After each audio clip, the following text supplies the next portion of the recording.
نشان جو بھی ہو، عوام 8 فروری کو تسبیح والے کو ووٹ دیں گے۔ اب حکومت ڈیل سے نہیں ووٹ سے بنے گی۔ پلیٹلیٹس کی طرح نواز شریف کی ڈیل بھی غلط ثابت ہوگی۔ بیرسٹر گوہر کا بنیر میں انتخابی جلسے سے خطاب، کہا پاکستان کی عوام فور سیل نہیں، بلاول بھٹو کی خرید و فروخت کی دکان نہیں چلے گی۔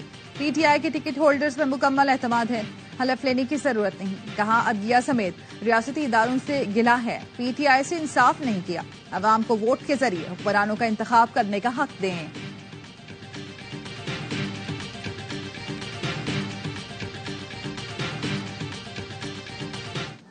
عام انتخابات کے لیے اے آر وائی نیوز نے نکلو پاکستان کی خاطر مہم کا آغاز کر دیا۔ نامور دانشور اور مصنف انور مقصود نے قوم کو پیغام میں کہا، 8 فروری کو ووٹ کے لیے ضرور نکلیں، جس کو دل چاہے ووٹ دیں، میں زندہ ہی اس الیکشن کے لیے ہوں کہ دیکھ کر جاؤں۔ 8 فروری کو ہر گھر سے آپ کے ساتھ انور مقصود نکلے گا، گھر سے نکلیں، ووٹ ڈالیں۔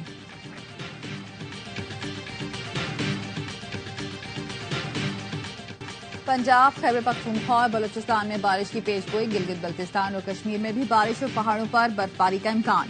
مری اور گلیات میں برفباری کا سلسلہ 31 جنوری تک جاری رہے گا۔ پہاڑی علاقوں میں لینڈ سلائڈنگ کا خدشہ، پی ڈی ایم نے الرٹ جاری کر دیا۔ کراچی میں کم سے کم درجہ حرارت 14 ڈگری سینٹی گریڈ ریکارڈ کیا گیا۔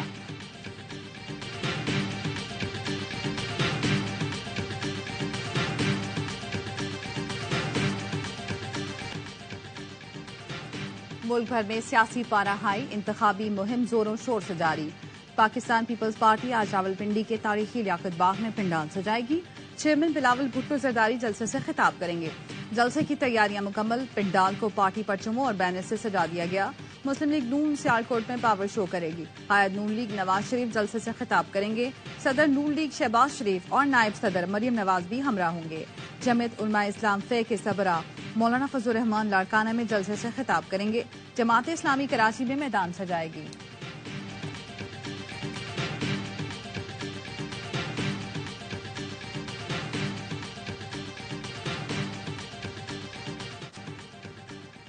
مناظرے کے چیلنج پر شہباز کی شرط بلاول نے قبول کر لی۔ سوشل میڈیا پر پیغام دیا، مناظرے اور سن کے معائنے کے لیے تیار ہوں، راہ فرار اختیار نہ کریں، براہ کرم بتائیں کس شہر اور کس تاریخ کو مباحثہ کرنا ہے۔ نواز شریف خیرپور گمبٹ میں مناظرہ کر لیں۔ نواز شریف 3 بار وزیر اعظم رہے لیکن گمبٹ کا دورہ نہیں کیا۔ تھر پار کر آ جائیں، وہاں کے انفراسٹرکچر کا معائنہ بھی ہو جائے گا، چولستان سے تھر کا موازنہ بھی ہو جائے گا۔ میاں صاحب کراچی کے این آئی سی وی ڈی کے باہر مباحثہ کر لیں۔ این آئی سی وی ڈی میں گزشتہ سال پنجاب کے 84,000 سے زائد افراد کا علاج ہوا۔ شہباز شریف نے پنڈی جلسے سے خطاب میں کہا تھا، نواز شریف کو اپنے صوبے میں بلاؤ، وہاں صوبے کا معائنہ بھی ہوگا اور موازنہ بھی، پتہ چل جائے گا کہ نواز شریف کی کیا خدمات ہیں۔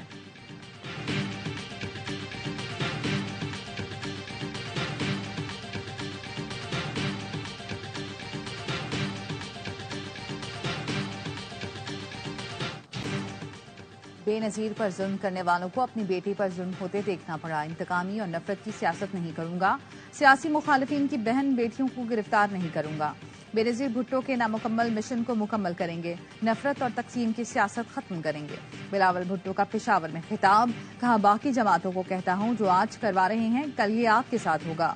بانی پی ٹی آئی کو بھی سمجھاتے رہے ایسے نہ کرو، وہ کہتا تھا سب کو جیل میں ڈال دوں گا، آج بیچارہ خود جیل میں پھنسا ہوا ہے۔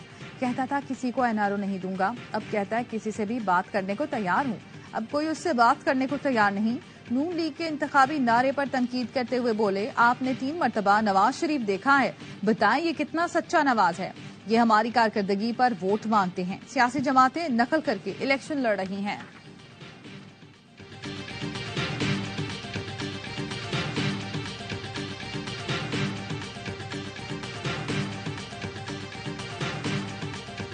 پندرہ سال حکمرانی کرنے والی جماعت تعلیم کا منشور پیش کریں، اس کے اپنے صوبے کے اسکولوں میں بچوں کے بجائے بھینسیں بندی ہوں تو یہ کیسا منشور ہے؟ کے پی پر 10 سال حکومت کرنے والوں کا منشور گھڑی چوری اور پیٹرول بم ہے۔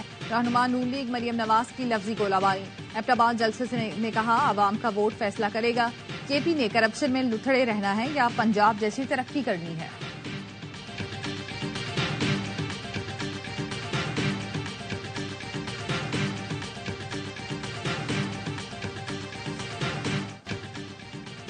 ایران میں 9 پاکستانی مزدوروں کا قتل، دہشت گردوں نے ایرانی بلوچستان کے علاقے سروان میں گھر میں گھس کر پاکستانیوں کو قتل کیا، 5 افراد زخمی بھی ہوئے۔ شہیدوں کا تعلق جنوبی پنجاب کے علاقے علی پور اور لودھراں سے تھا۔ اہل خانہ کہتے ہیں ان کے پیارے ایران میں محنت مزدوری کے لیے گئے تھے۔ اپیل ہے کہ میتیں دی جائیں۔ شہیدوں میں ایک ہی خاندان کے 5 افراد شامل ہیں۔ پاکستانی کونسلر زخمیوں سے ملنے پہنچ گئے۔ ایران سے پاکستانیوں کے قتل کے واقعے پر تحقیقات میں تعاون کا مطالبہ کیا۔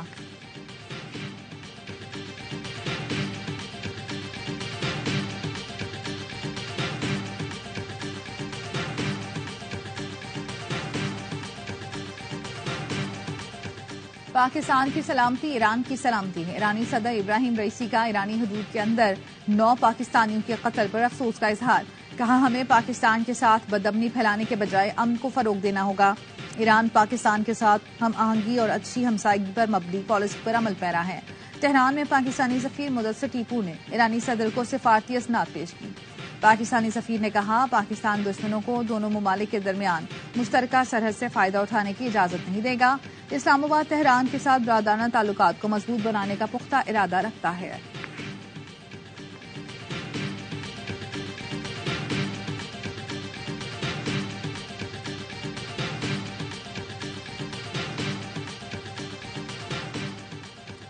سپریم کورٹ نے صحافیوں کو FIA میں طلبی کا نوٹس لے لیا۔ صحافیوں کو جاری نوٹسز کا کیس کل سماعت کے لیے مقرر۔ چیف جسٹس نے صحافی رہنماؤں کو چیمبر میں بلایا۔ جسٹس قاضی فائز عیسیٰ نے کہا کہ آپ کی جو گزارشات ہیں عدالت میں بتائیں۔ FIA نے چیف جسٹس اور ریاستی اداروں کے خلاف غلط معلومات کی تشہیر پر 47 صحافیوں اور یوٹیوبر سمیت 65 افراد کو نوٹس جاری کیے تھے۔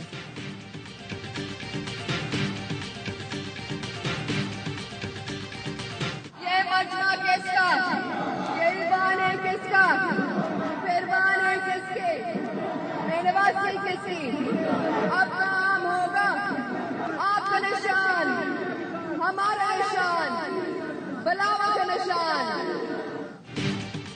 کراچی میں آصفہ بھٹو کی قیادت میں انتخابی ریلی، قافلہ مواج کوٹ پہنچنے پر شاندار استقبال کیا گیا۔ آصفہ بھٹو زرداری نے کارکنان کے نعروں کا جواب دیا، ساتھ مل کر نعرے لگائے۔ یونس آباد میں خواتین کارکنان نے آصفہ بھٹو کا استقبال کیا، گل پاشی کی گئی۔ آصفہ نے کہا غربت ختم کرنے کا وعدہ کرتے ہیں، کچی آبادیوں کے مکینوں کو مالکانہ حقوق دیں گے، پیپلز پارٹی کو ووٹ دے کر بلاول کو وزیر اعظم بنائیں۔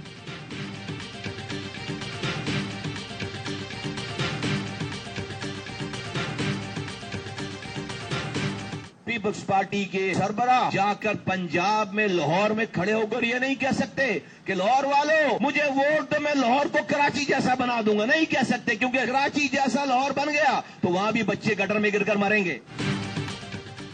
بلاول بھٹو لاہور والوں کو کراچی کی ماڈل UC نہیں دکھا سکتے۔ PP چیئرمین یہ نہیں کہہ سکتے کہ لاہور کو کراچی بنائیں گے۔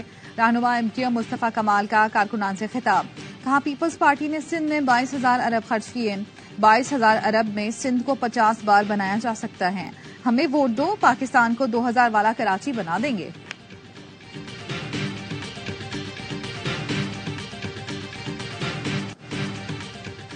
کراچی کے عوام کے پاس جماعت اسلامی کے علاوہ چوائس ہی نہیں، عوام جانتے ہیں مسائل صرف جماعت اسلامی ہی حل کر سکتی ہے۔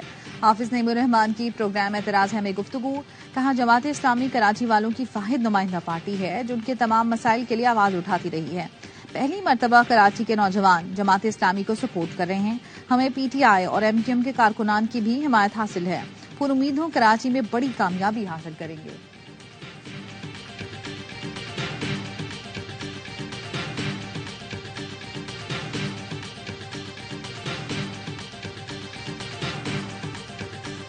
اسرائیل نے عالمی عدالت انصاف کے فیصلے کی دھجیاں بکھیر دی، غزہ میں اسرائیلی حملوں میں کمی نہ آ سکی۔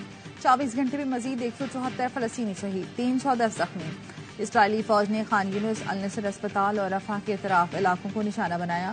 غزہ میں تیز بارش کے بعد سردی میں اضافے سے بھی جنگ سے تباہال فلسطینیوں کی مشکلات بڑھ گئیں۔ رفح میں 13 لاکھ سے زائد فلسطینی کھلے آسمان تلے رہنے پر مجبور، گرم لباس، غذا اور ٹینٹوں کی کمی کا سامنا۔ اسرائیلی فوج نے اسپتالوں کی ناکہ بندی کر کے ادویات کی سپلائی بھی بند کر دی۔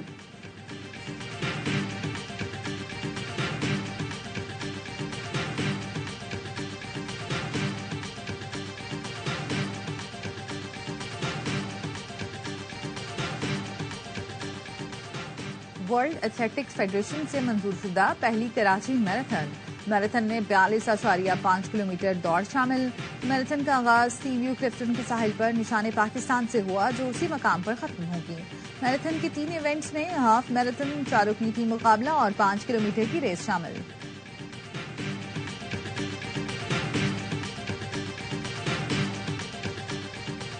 شیخو پورہ کے نواحی گاؤں میں نامعلوم افراد نے ایک ہی خاندان کے 4 افراد کو قتل کر دیا۔ پولیس کے مطابق نامعلوم ملزمان کے حملے سے ایک شخص زخمی بھی ہوا۔ تمام افراد کو تیز دھار آلے سے قتل کیا گیا۔ مقتولین میں 80 سالہ شاہ محمد، 62 سالہ اہلیہ اشرا، 18 سالہ بیٹی کرن اور 8 سالہ پوتا شامل۔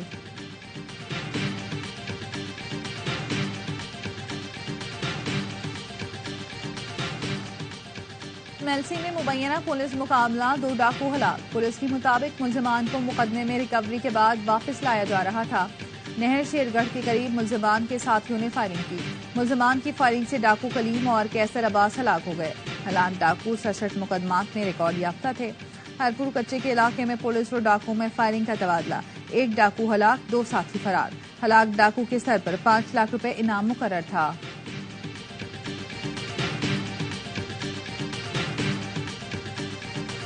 اوکاڑا میں دوران ڈکیتی، خاتون کی ہلاکت کے خلاف ورثا کا لاش اسپتال کے باہر رکھ کر احتجاج۔ پولیس نے ملزمان کے خلاف قتل کی دفعات کے تحت مقدمہ درج کر لیا۔ ورثا کی نگراں وزیر اعلیٰ اور IG پنجاب سے انصاف کے لیے دہائی۔ 3,79,000 لیٹر ایرانی ڈیزل کی اسمگلنگ کی کوشش ناکام بنا دی گئی۔ ڈیزل 10 ٹرکوں کے ذریعے اسمگل کیا جا رہا تھا۔ FC بلوچستان نارتھ نے کارروائی کر کے اسمگلنگ کی کوشش ناکام بنا دی۔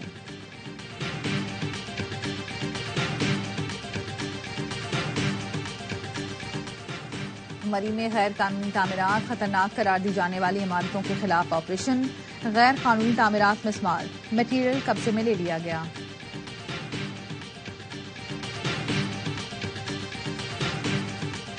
امریکہ کے شہر سین فرانسسکو میں خالصتاً ریفرینڈم آج ہوگا، تیاریاں مکمل۔ بھارتی پنجاب سے تعلق رکھنے والا ہر فرد ووٹنگ کے لیے اہل قرار۔ ریفرینڈم کے لیے آزاد مبصر بھی موجود ہوں گے۔ پریس کانفرنس میں سکھ رہنما ڈاکٹر بخشش سنگھ کہتے ہیں، بھارت نے اقلیتوں پر ظلم کی انتہا کر دی، اب وقت آ گیا ہے سکھ اپنی الگ ریاست کا فیصلہ کریں۔